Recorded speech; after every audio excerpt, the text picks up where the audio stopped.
Chris here, and welcome to my channel, and welcome to this week's reading vlog. So we are officially in December, which means it's the last month of the year.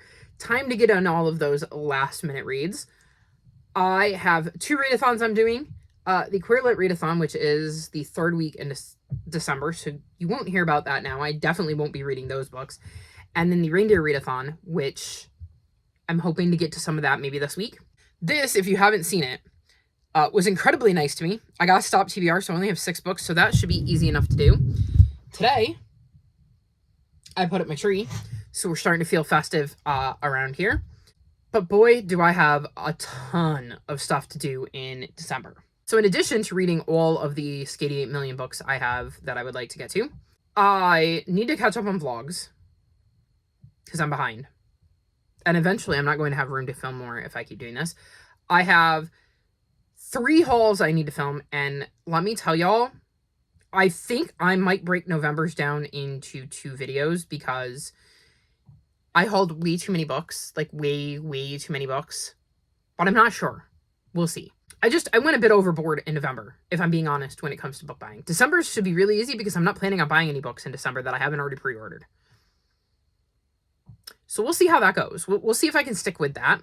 Video-wise, so I would like to finally get you the footage for my book haul revisited and my 5-star production that I did in January because I just stopped filming 5 on Fridays this year. Though I'm hoping they can make a somewhat comeback because I like talking about 5 things and I like the alliteration of 5 on Friday. So I will hopefully be able to bring those back. Like, I know I will for the end of the year for like my 5 series I'm going to continue in 2025, like catch up and continue. Top 5 books of 2024, both in a series and not in a series. And we're going to see, maybe I'll even do a nonfiction one this year. My 5 channel goals for 2025. I have a secret video that I need to get on because I have plans for next year and I kind of need to let y'all know what those plans are. And yeah, I haven't sat down and worked on that to finish it up, even though I've been working on it for months now. So that is on the agenda. I need to get back into sprinting. I did not sprint, I think, at all in November because, well, November was massively chaotic. And I would just like December to go a little bit smoother because I miss sprinting, I miss chatting with you guys, and I miss hanging out and reading and having y'all motivate me when I don't feel like doing much. So we're going to see how that goes. Basically, I just want to get back on top of everything and not feel like everything is in chaos. And maybe I can't make my real life calm down and chill out in the way that I would like to. But I would like to at least get my channel in order. So we'll see how that goes. Reading wise, what do I feel like reading? I'm still partway through. It's on the floor here. They knocked it on the floor earlier. I'm still partway through the Backyard Bird Chronicles. I would really like to get back to this because I was really enjoying it. And it just got thrown by the wayside because I had Skate 8 other million things to read. And it was not a priority. Obviously, like I said, I can't read any of my Queer Lit Readathon TBR yet. I'm trying to think. What do I think I'm going to read this week? Well, I think this is probably a good shout because I have the audiobook for this. So probably Closely Harbored Secrets. Do I have any other audiobooks out? I don't. Yes, I do. Creatures of the Flood. Where is it? I think it's in here somewhere. Creatures of the Flood, which is the first book in the Bamboo Kingdom series that I was supposed to read last month because it came out of my TBR jar and I didn't. So probably this, and maybe I will read River of Secrets so that I can like read them back to back, which might be nice. It might cement the characters in my head a little bit more. I might start on Malice because look at this chunker. A lot of my books aren't in here because, see, the bookcases? I have them out in the hallway on the bookcase. Maybe I'll do my read of Witchlings because I have book 3 on my TBR and I decided I wanted to reread books 1 and 2 beforehand to refresh all of the details and, again, try to cement the characters and the story in my head. Mainly, I've realized the problem is that I read so much that if I'm not reading books in close order, even if I love the books, the details don't always stick with me. It is one of the problems I found with Amari and the Night Brothers, because I read book 3 and I should have reread books 1 and 2. I really should have, because it had been so long that, like, yeah, I really, really needed to do a reread of those. It's why I'm doing a reread of Nevermore before Silverborn comes out. So, you know, something to look forward to is that I will probably announce a, like, read along of that if anybody would like to join me. Doing a reread if you've read them before, or catching up on the series if you are partway through, or just starting the series because you've been meaning to for a long time. So that is something that is a sneak peek on the agenda for 2025. I'm also doing I will be starting a Brandon Sanderson read along with Omi, and we're totally open to anybody who wants to joining us. So I'll probably announce that at some point, like in an official capacity, in case anybody wants to hop in. But yeah, I've got a lot of plans for 2025, and like trying to tie up all of the loose ends of 2024 while trying to get all of the content out for 2025 is a bit daunting. So we'll see how that goes. Anywho, it has been a very, very long day. It's after 1 a.m. and I am very tired. So I think I'm going to wrap this clip up here. Like I said, I have no idea what I'm reading. I mean, if I had to guess, these would be safe bets. But we'll see what I get to. I will be checking in at some point, hopefully, unless things go chaos mode again. Fingers crossed they don't. I'm so tired of chaos.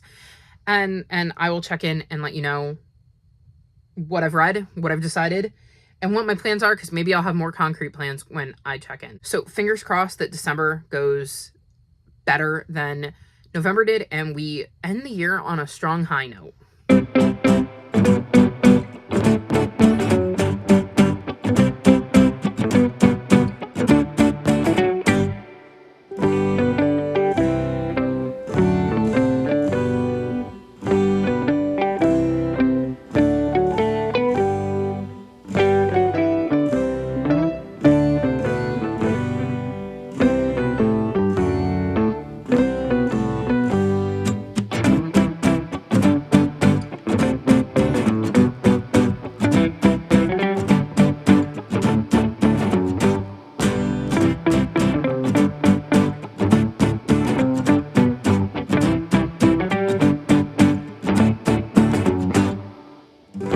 So it is Sunday, and I did not check in.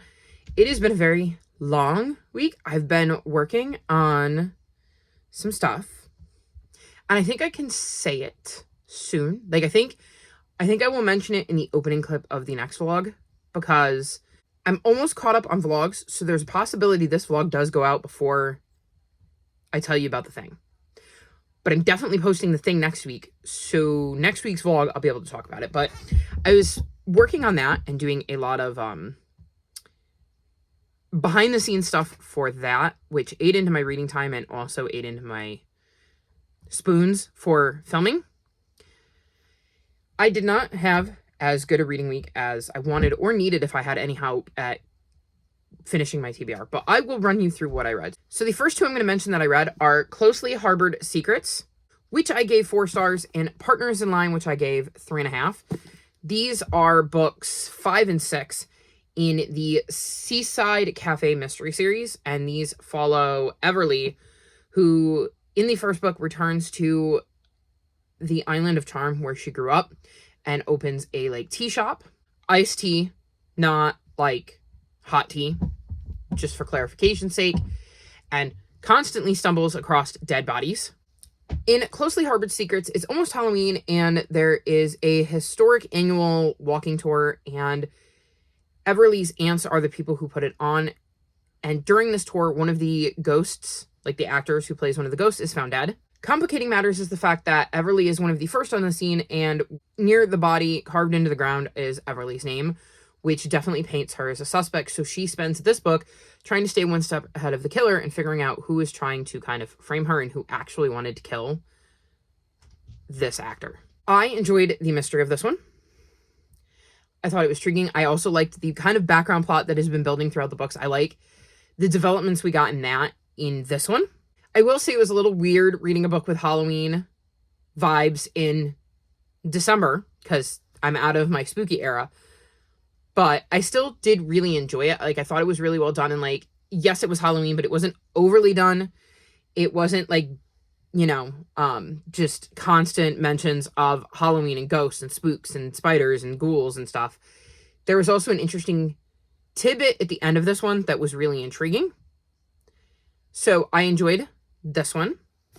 And then I immediately picked up Partners in Lime, and this one I didn't enjoy as much. So in this one, a surfer pro is found dead at the beach, and one of Everly's friends is implicated in the crime. So there are two main reasons I didn't really enjoy this one, and that was that there was too much focus on Everly's personal life and the stuff that was going on there, and I did not enjoy any of that.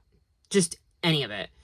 And then this is something she has mentioned in, I'm pretty sure, every book. She has like a fitness band, and it's constantly telling her she needs to move more. And in this one, it just felt like every time I turned around, she was talking about the fitness band telling her she needed to be more active, or mentioning her weight, or something along those lines. And that just really, really drove me nuts, because I didn't love how it was handled, how it was worded. And again, when you combine that, I feel like a majority of what I remember about this book was her complaining about her weight, or the band telling her she needed to be more active, or relationship drama stuff. That goes to show you just how backseat the mystery took, even though I thought the mystery was really, really intriguing, and I liked the idea behind it. So I am going to continue the series, because as far as I know, there is only one more book left, and I've gotten the impression from something that it is the last book. So I will at least see that through, and if it's not, I may make a decision after that, because I think I've enjoyed this series less as I've read it. So we'll see. Then a book I went into knowing I was going to love, and was proven right, was Every Heart a Doorway. I had taken this out for a readathon. Which one? Fablin. I'd taken it out for Fablin. I had gotten the audiobook because we needed to read like a Guildmaster's fave, and that was one of the options. And I went, oh, I'll reread Every Heart a Doorway. I love that book. And I just didn't get around to it, but I had the audiobook out, and I just kept renewing it instead of sending it back, because the more I thought about it, the more I knew I wanted to read it, and, well, I finally got around to it.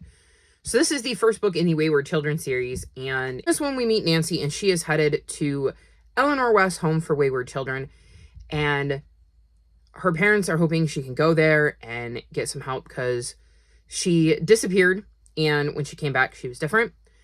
Once she gets there, though, and her parents are out of the way, Eleanor explains to her, yeah, we've all been through doors, because what happened to Nancy was that she found a door that led her to another world that suited her, and ended up coming back to our world, which did not suit her. And this is a common thing.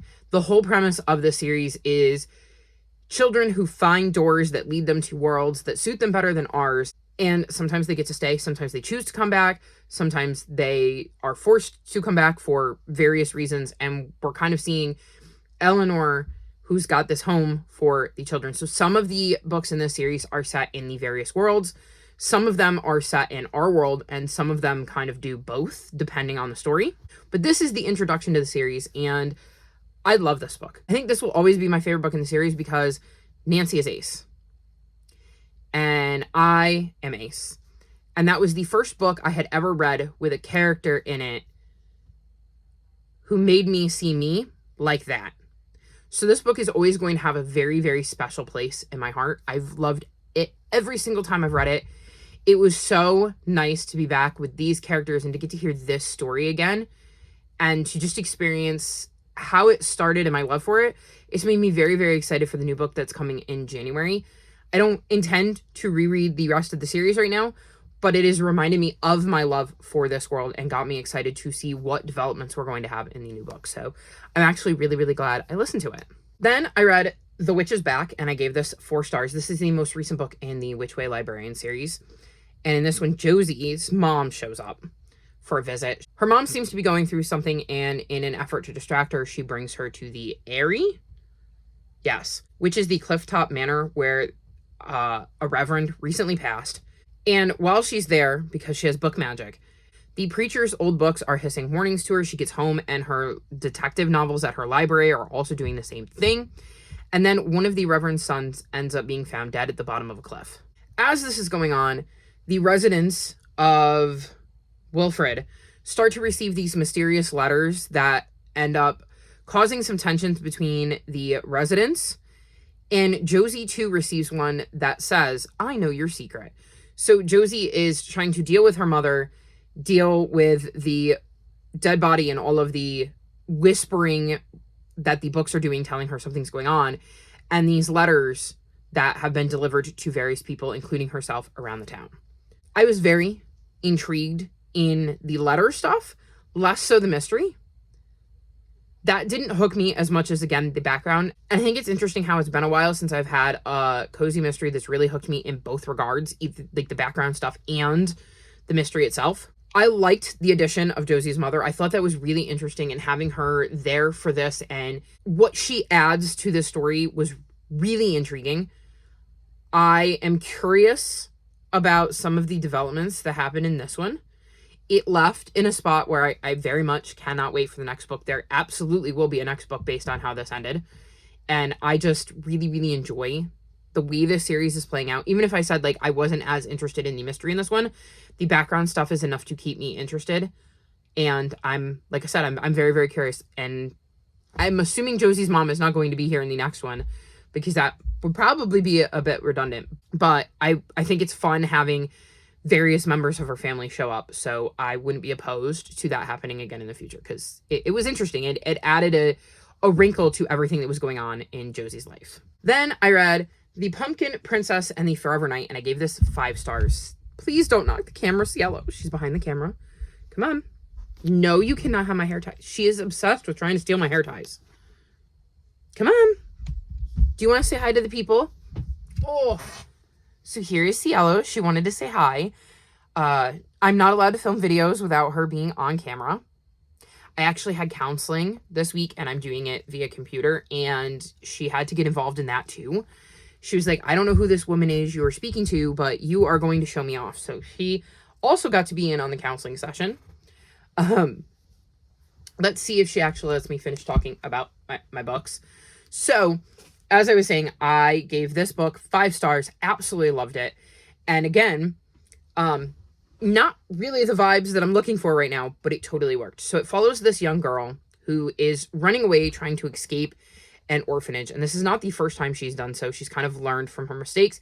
And she's hoping that this time she's figured out the right combination of ways to go about escaping. And once she's in the, like, forest outside of the orphanage, she ends up bumping into the Pumpkin King. And you can see him depicted on the cover here. And she's very confused, but she's not frightened. And after a quick chat with him, he agrees to adopt her and brings her back to his world and declares that she's going to be the Pumpkin Princess. Hollowell Valley is very different to what Eve expects. There's witches and ghosts and zombies and werewolves and vampires, and it's just a lot to take in. But she settles in quite nice, thinks she's found a home for herself, and then some sinister things start happening that threatens her ability to stay in Hollowell Valley, and she starts to kind of sort of dig into things. I love this. 1, it's got a found family trope, and I love found family. 2, I loved getting to meet all of the characters in this world and all of the different kind of paranormal aspects. Like I said, witches, vampires, werewolves, ghosts, zombies. There's a skeleton that can talk and move, and it is so interesting to see that. Not to mention the Pumpkin King and his scarecrows that work on his, like, farm, and it's just absolutely endearing. This definitely has some spooky vibes. It's got that Halloween feel because it starts at Halloween, but it does go past that, so it's not like it's all centered on Halloween. And I don't know, it just gave me a lot of really, like, cozy, spooky, lovely, heartwarming vibes. Like, I really liked the mystery in it of what was going on, but it still balanced that with, like I said, like, the found family trope that I really, really love. And I hope that this is the first in a series and not a standalone. Right now, it seems to be a standalone, but it is also a debut novel. So I don't know if he even knows, the author, Stephen Banbury knows whether there's going to be a sequel or not yet, but I hope there is, because I feel like there's so much more you could tell with this world and these characters, and I just really, really loved it. So 5 stars, highly recommend. And yeah, it was just a very pleasant surprise, because I did not want to pick it up because I thought it was going to give me spooky vibes, and I wasn't really in the mood for that. And then I picked it up, and it was everything I could have wanted. So really, really glad I decided to give this one a shot and not just send it back to the library and maybe try to take it out next year. Then I finally finished The Backyard Bird Chronicles by Amy Tan, and I gave this 5 stars. I love this.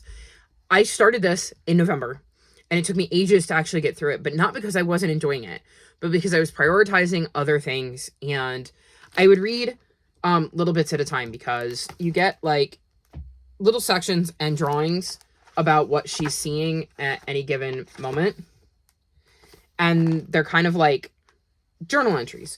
And you got some other drawings throughout the book, and I just really, really enjoyed getting to hear about Amy's backyard, because she tells us about the birds she sees and the bird feeders and other critters that might visit her backyard for various reasons. And I'm massively into birds. It is something I have fallen in love with in the last year, which, if you've seen my vlogs, 1, I mention birds a lot. 2, I've talked about different feeders and stuff I'm doing out there. And 3, you've definitely gotten a lot more bird, squirrel, that kind of videos as B-roll over the summer, because it was just absolutely fascinating. And I was often outside taking videos of birds and went, well, this is what I did this week, so here, have some bird content.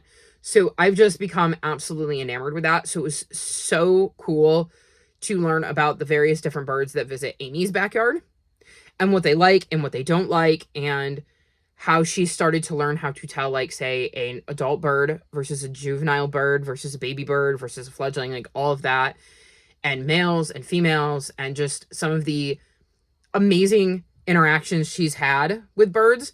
And it's not all like happy sunshine things, because she talks about the odds of how, I think it's like 70% of all baby birds don't live past the first few years. So like, she's also got that sobering reality. And we do see instances of, I will say, animal death in here, because, you know, we're talking about wild animals and their interactions with each other. So keep that in mind, that it is in there, but she's not drawing anything graphic. So I don't think you necessarily have to worry about that.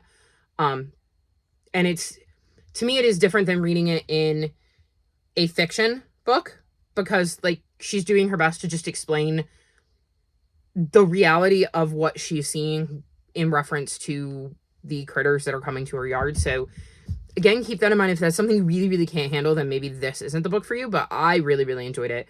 And actually, I've ordered a copy for my dad for Christmas, because I think he's really going to enjoy it. So I had a blast with this, and I'm really, really excited, because before I send it back to the library, there is, hang on,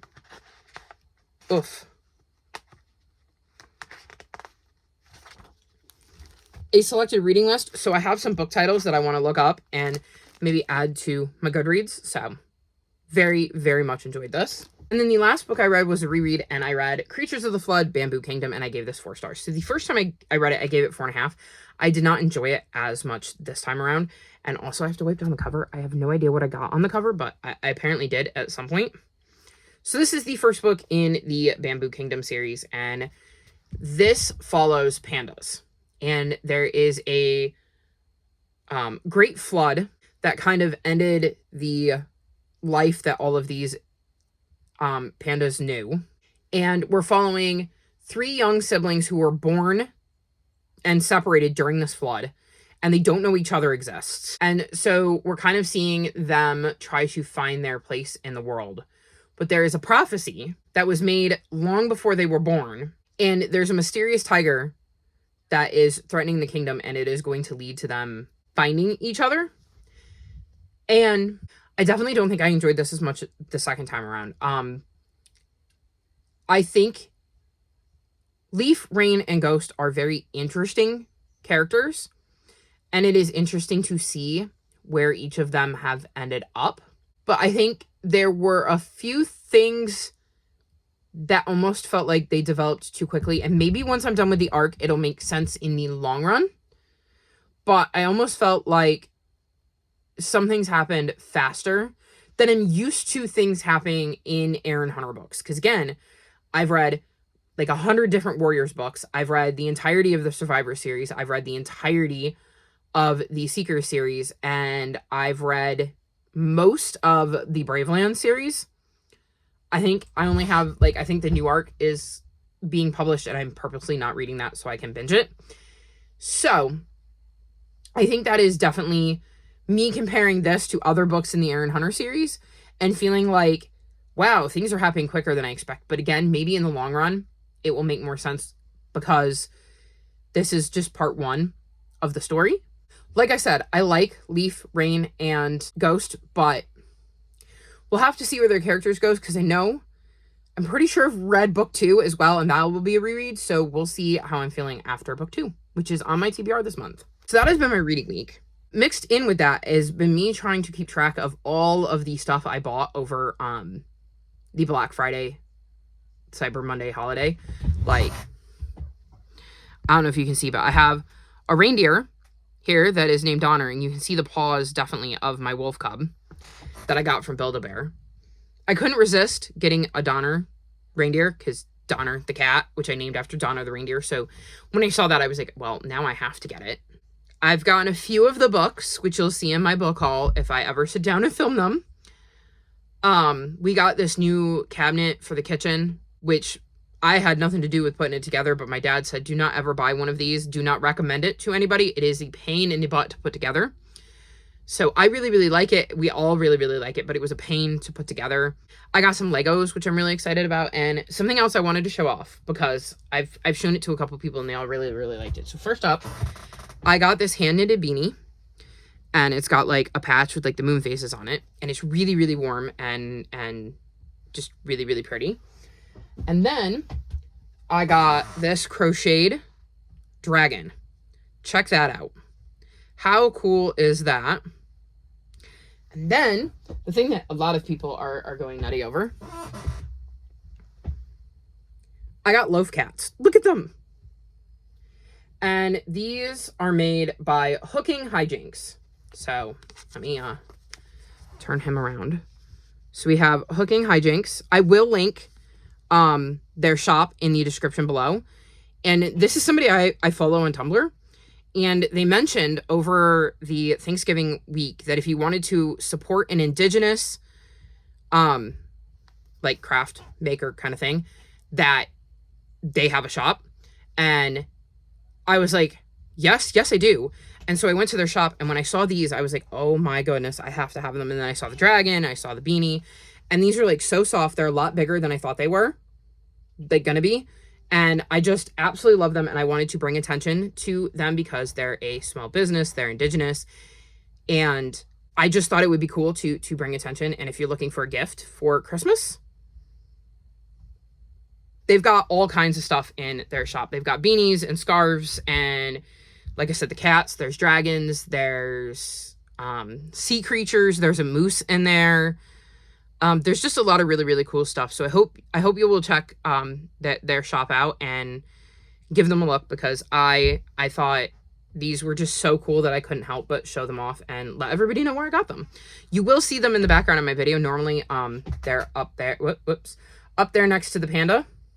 This is where the loaf cats were, and the dragon was on the other side. Whoops, the other side of the panda. So you will be seeing them in the background of my videos. And I just thought it would be cool to give them a shout out and support a smaller business and indigenous creator, stuff like that. So that being said, that is my week. I'm this close to being caught up in vlogs. I'm feeling like I'm in a really, really good spot with that, and we're gonna see. I actually I'll show you here. Hang on. We're gonna move some books out of the way. But I pulled some books out, and I'm going to try to finish those vlogs. I've edited both of the clips that I had that I actually filmed back in May.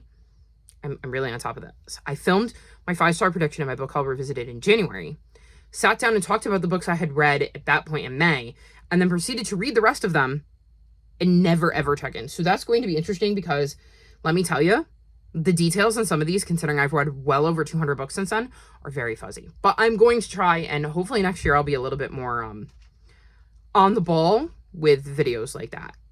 We'll see. That's all for this week's vlog, and hopefully I will see you all in next week's vlog.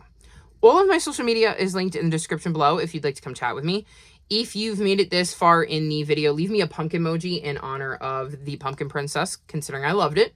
Like this video and subscribe to my channel, and we'll talk to you next time. Bye!